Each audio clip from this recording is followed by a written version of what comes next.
Tonight's Reality Check, a local family whose son was murdered this week is calling it a hate crime.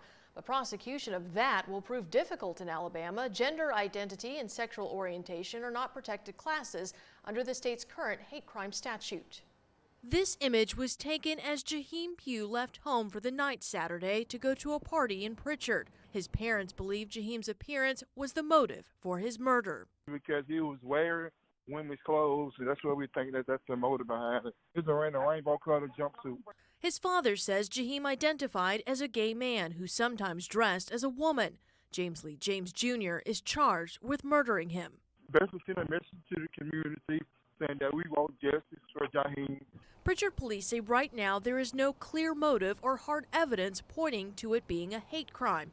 If that changes, prosecution in state court of a hate crime wouldn't happen.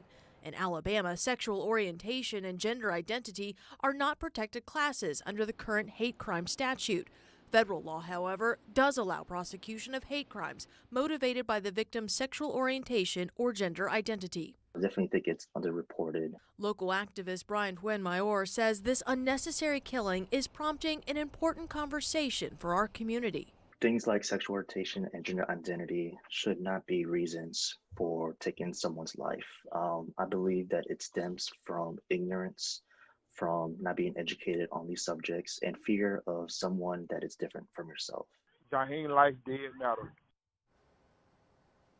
James was denied bond today. A celebration of life service for Jaheim is scheduled for tomorrow. Details can be found on our website, mynbc15.com.